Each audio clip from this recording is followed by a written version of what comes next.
해당 파일은 이화영 전 부지사 측 변호사가 재판 증거로 법원에 제출한 자료였습니다. 주진우 의원의 이화영 증인이 제출한 녹취 파일을 제보받았다고 밝혔습니다. 주진우 의원에게 묻습니다. 주진우 의원이 언급한 제보자는 누구입니까? 녹취 파일을 건넨 제보자 검찰 아닙니까? 주진우 의원은 검찰이 법원에 제출한 녹취 파일을 어떻게 입수했는지 그 경위를 반드시 밝혀야 합니다.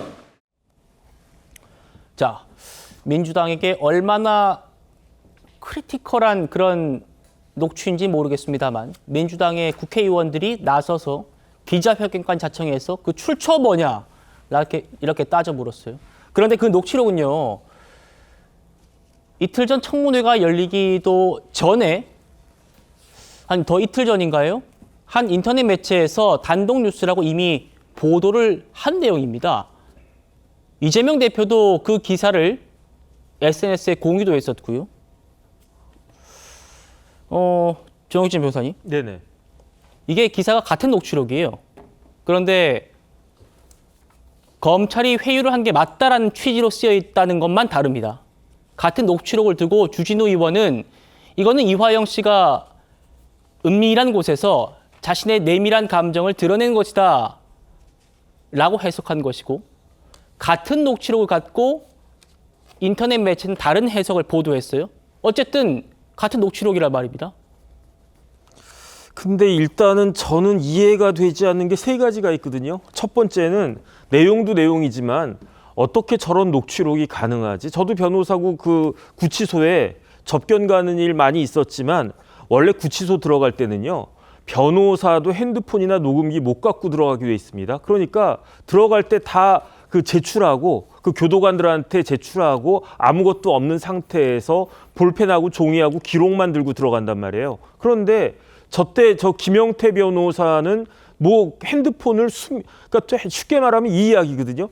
핸드폰 2개 들고 가가지고 하나는 제출하고 하나 들고 가가지고 몰래 녹음했다. 그렇게밖에는 생각이 안 되는데. 자, 그러니까요. 저도 그 부분이 좀 의문이긴 해요. 왜 이 김영태 변호사가 이화영 씨의 그 접견을 가서 녹음을 했는가? 사실 이화영 씨가 이렇게 조곤조곤 얘기하잖아요. 네네. 그러니까 본인이 녹음되는지 몰랐던 모양이에요. 그러니까 저는 김영태 변호사가 이 부분은 확인해야 된다. 더군다나 김영태 변호사 어떤 사람이냐면요.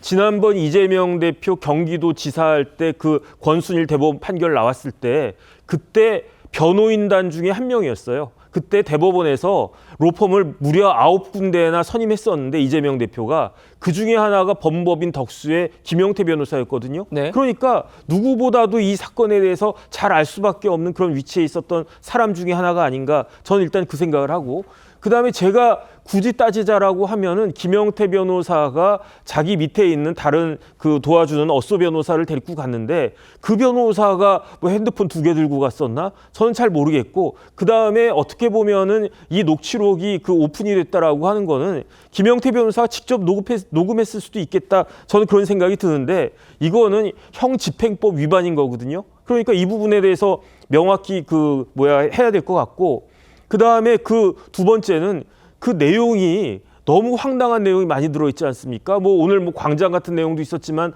어제 많이 다루어졌던 게 뭐냐면은 변호사비 대납했었던 것처럼 거기에다가 법원하고 무슨 모종의 관계가 있었던 것처럼 어떻게 이런 내용이 녹음이 될 수 있었지 하는 그런 생각이 들고, 마지막으로 제일 황당한 거는 이렇게 민감하고 폭발적인 내용이 담겨져 있는 내용을 다른 데도 아닌 그 민주당에서 먼저 이걸 갖다 공개했다는 거 아니겠습니까? 김영태 변호사 의견서에 이런 내용 썼다는 거 아니겠습니까? 네. 그다음에 항소심 재판부에다가 증거자료라고 이거 냈다는 거 아니겠습니까? 네. 이거를 폭로한 거는 주진우 의원이지만 그 전에 이미 뭐 박은정 의원 포함해가지고 오마이뉴스 포함해가지고 많은 사람들이 알고 있었다라고 하는데 어떻게 스스로를 자해하는 이러한 내용을 아무 생각 없이 이렇게 오픈을 갖다가 할 수 있나? 저는 살다 이런 꼴은 진짜 처음 보는 것 같습니다. 자, 그러니까요.